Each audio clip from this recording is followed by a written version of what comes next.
For magic moments in the park or just trotting from pillar to post, formal or casual, dressy or sporty, a real quality. Bang, bang. I was watching that. Sorry, I thought I was pressing the remote. Oh, you've knackered it. I'll try and fix it. Have we got any sellotape?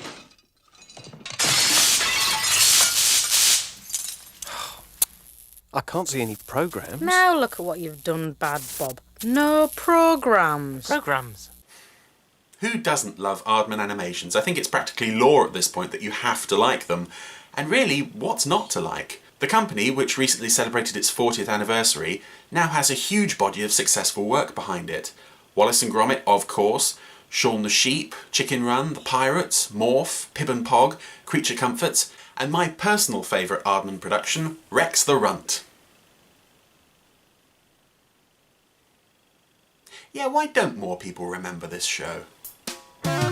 It's strange that a 26-episode series from one of the most famous and successful animation studios of all time can just disappear off the face of the planet, and yet that seems to have been pretty much what's happened with poor old Rex. I mean, you can't go around treating people like this. Many people who saw the show when it was first on may still vaguely remember it, but for whatever reason it hasn't been allowed repeat exposure over the years to gain new viewers and recapture the ones that it's lost.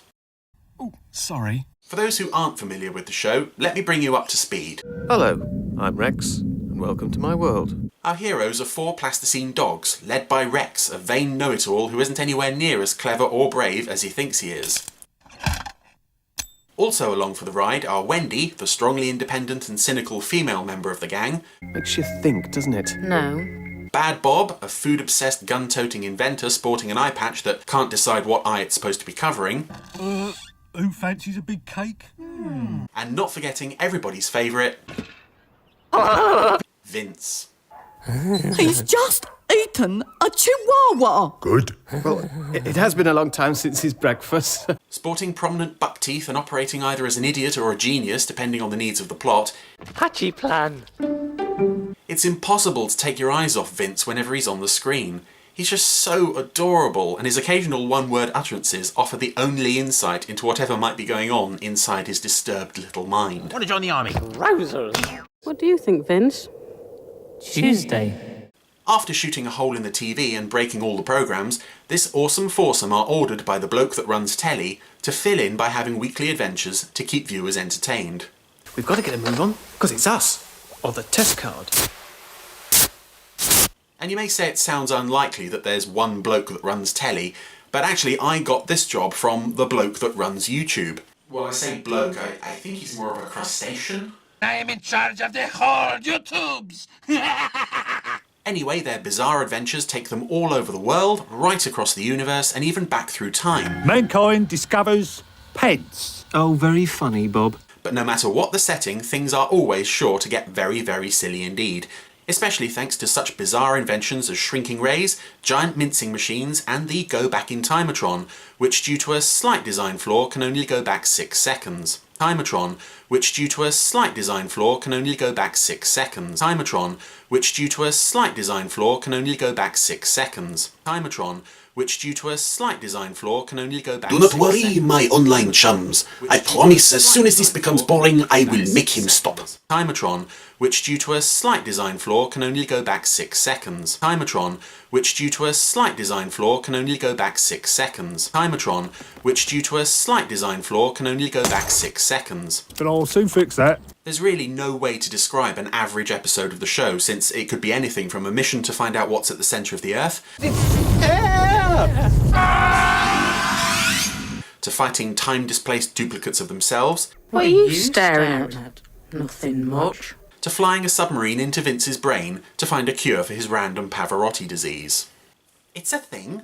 La la la la la la la la la. By the nature of the show's premise, the characters are all very much aware that they are in a television show, so the fourth wall isn't so much broken as it is flat-out steamrollered.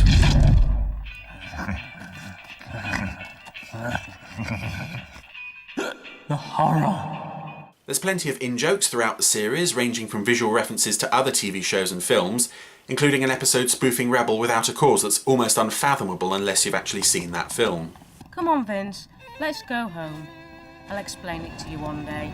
As well as cameos from familiar Aardman characters such as Wallace, Morph, and Pib and Pog. Sorry, I know chickens are fashionable at the moment.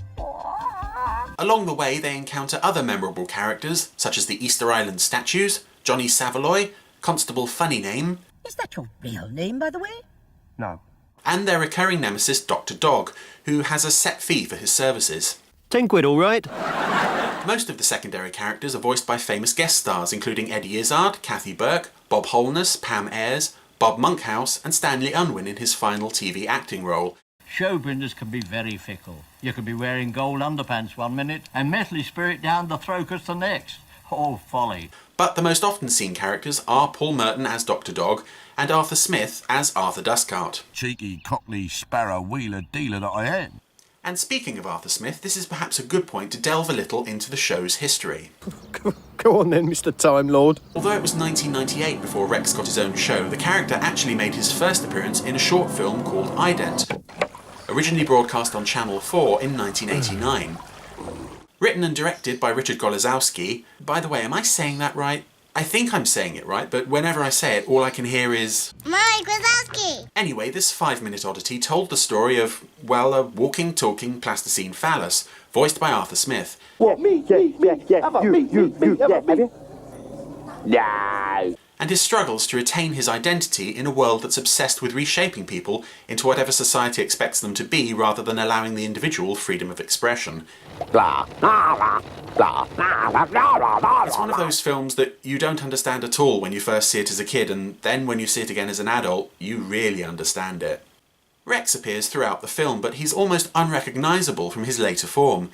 He doesn't speak aside from barks, and seems to be acting more as a sort of guide to the main character.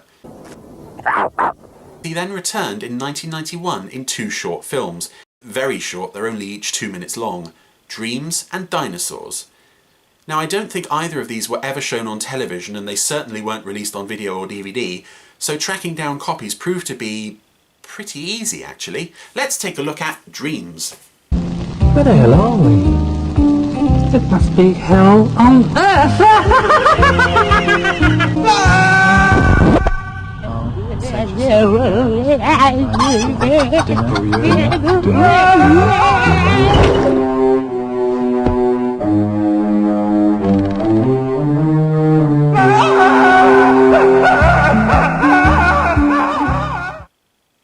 Well, you can certainly see why they'd want to turn that into a series. Actually, the other short, Dinosaurs, is much closer to the style of the series that would follow, in as much as it at least tries to introduce the characters, as well as tell something kind of approaching a coherent story. Kind of. One day, Bad Dog shot the bullet didn't affect Chiron. Oops, sorry. And that's how dinosaurs became extinct. And yet, despite being made in 1991, it wasn't until 1998 that a full series finally hit our screens. So, why the 7-year gap? Dunno. Well, this is all pretty much conjecture. Talk about assuming and making assumptions and that. But I think the root of the matter has to do with a little-known animated film first broadcast in the UK on December 26th, 1993. The Wrong Trousers was the jewel in the BBC's 1993 Christmas crown, winning the Academy Award for Best Animated Short Film that year and pretty much putting Aardman on the map. We did it! Ha ha! 2 years later, on Christmas Eve 1995, the sequel, A Close Shave, was just as successful, while repeats of both The Wrong Trousers and Wallace and Gromit's first film, A Grand Day Out, was still managing to pull in audiences of over 10 million. That went as well as could be expected, didn't it? The BBC seemed to have hit upon the idea that animation at Christmas would be an automatic ratings winner, but what they didn't realise was that what made the Wallace and Gromit films so successful was not just the fact that they were animated, and yeah, beautifully animated at that, it was the fact that we had never seen anything quite like them before. It was a magic combination of appealing characters, simple yet engaging storylines, and inventive humour that appealed to adults and children alike. But the Wallace and Gromit films took a long time to make, and with no more on the immediate horizon, the BBC had to look elsewhere for future Christmas animations. Thus, in the years following A Close Shave, we got short films like Flat World and shows like The Gogs, while occasionally something more suited to an older audience would slip through, such as a series of animated Shakespeare adaptations or that creepy as hell Secret Adventures of Tom Thumb film. But all of these came and went on BBC Two without ever really capturing much of an audience.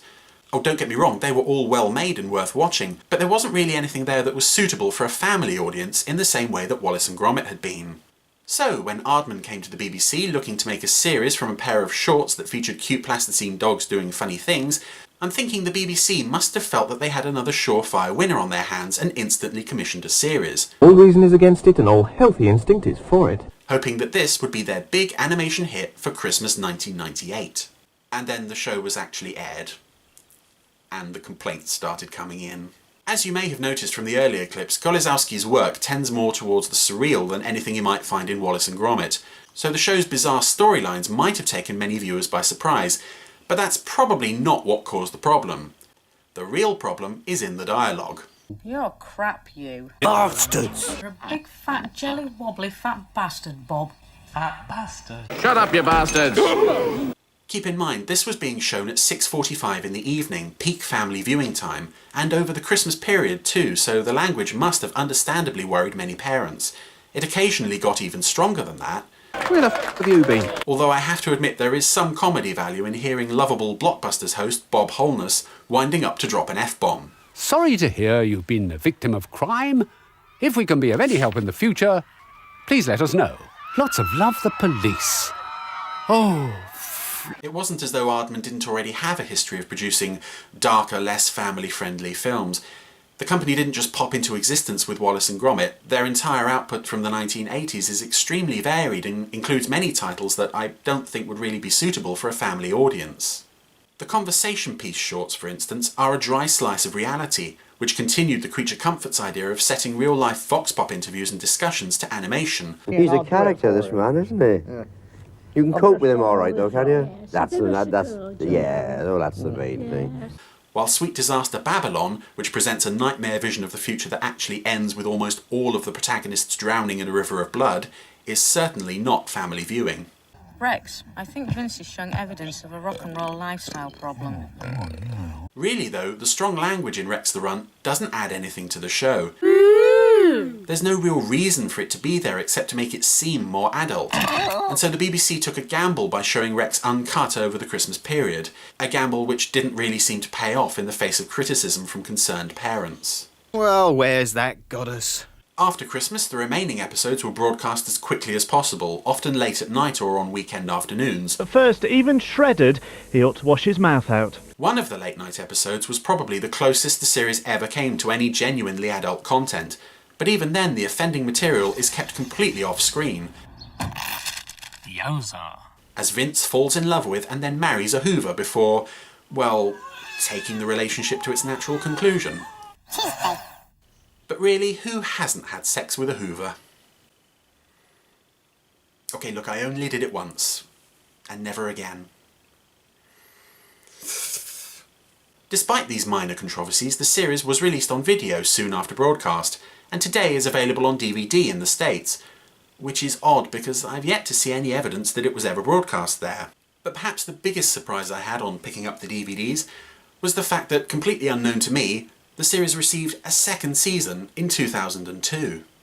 Oh, pancakes. That's right, I had no clue until the DVDs came along that there had even been a second series. I do remember seeing one of these episodes at the time, but I just assumed it was a repeat of a show I'd missed from the first run. To get my hands on all 13 episodes of a show I'd loved when it was first on, only to discover there was another 13 with it that I knew absolutely nothing about, was a very nice surprise. It was supposed to be for your birthday. The second series largely follows the same format as the first, albeit with a few minor changes. How are we going to get rid of the damn thing? Mouse. Kill. Kill. The idea of Rex and his friends being aware that they are a television show seems to have been pretty much dropped. Sorry, everyone. The animation process also seems to have been refined a little during the second year, feeling a bit more three-dimensional than the first season's approach of shooting flat figures on a flat background. Behind the camera, the show now had several writers rather than just Golizowski writing everything, as had been the case on the first season, and this means that although the stories are better structured overall, the sense that absolutely anything could happen is a little lost. In fact, the best episodes do tend to be the ones that are completely and utterly insane. Ooh!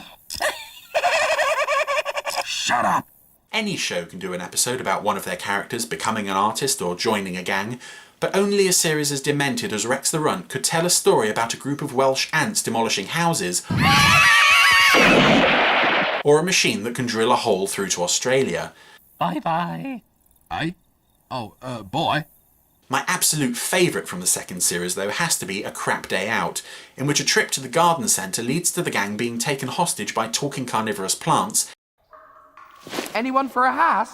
And then being abducted by, well, this guy. My name is Gordon. I am an alien from the planet Gordon. Everyone on my planet is called Gordon, except John. But we call him Gordon to avoid confusion. It's funny because in just 10 minutes the show takes something absolutely mundane, a trip to the garden centre, and runs with it all the way to the other side of the universe before coming back home in time for tea. Home, home, home, home, home, home. No restrictions, no limitations, just straight up lunacy. For me, that's when this show was at its very best. The second series also continued the tradition of celebrity guest voices, although it's interesting that most of the voices hired appear in more than one episode, although not as the same character. Phil Jupitus, Jonathan Ross and Graham Norton all make at least 2 appearances each in the second series, which leads me to wonder if maybe the money wasn't there to hire as many guest actors as they had before, so the few that they could afford had to voice several characters. In fact, in the final episode, the show even points out how many appearances Arthur Dustcart has been making lately. It's Arthur Dustcart, everybody. Again. I don't remember seeing any promotion of the second season when it was first aired, and so for whatever reason, the show didn't return for a 3rd year. You shouldn't blame yourself, Rex. Sadly, any surviving models or props were almost certainly destroyed in 2005 when Aardman's warehouse storage archive was gutted by a fire. We were doomed. Doomed. After Rex the Runt, Golizowski continued working for Aardman, directing Robbie the Reindeer's Hooves of Fire before writing and directing on the Shaun the Sheep series, as well as Shaun's 2015 big screen debut film, which has, if you look closely, a cameo from a tiny photograph of Vince. The series may be largely forgotten, but there are clearly those at Aardman who still think quite highly of it. I love you, Bob. A handful of episodes featured on the Aardman's Dark Side DVD, but if you want the complete series, then your best bet is still to pick up the American set, which thankfully is Region 0, which means it'll play on all players. Ah, so that's his serving suggestion, is it? Occasionally, repeats turn up on BBC 4 or Gold, usually at 2 or 3 in the morning whenever they have a 10-minute gap that needs filling, but a proper repeat run at a decent time of day is long overdue. Considering that the Wallace and Gromit films, as undeniably brilliant as they are, get shown literally every single bank holiday in the UK, it's strange that Rex has spent so long confined to the archives.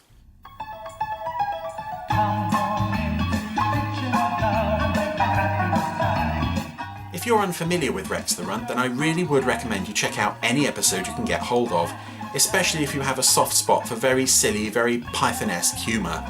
What do you think? Ugh, tapestry, cyclone. At its worst, it was just okay, although I'd struggle to find any episode I'd really class as bad. But when it was good, it showcased all of the strengths of Aardman at their very best.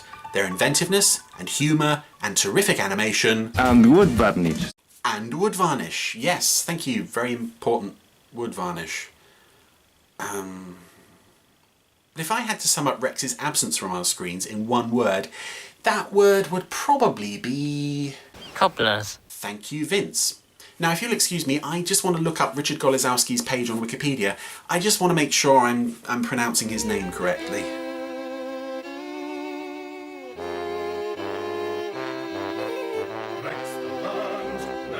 I don't believe this. He changed his name to Richard Starzak? That means that this whole review, all the times I've struggled with pronouncing his name, I didn't even need to be saying it? Oh, Well worth a tenner that was.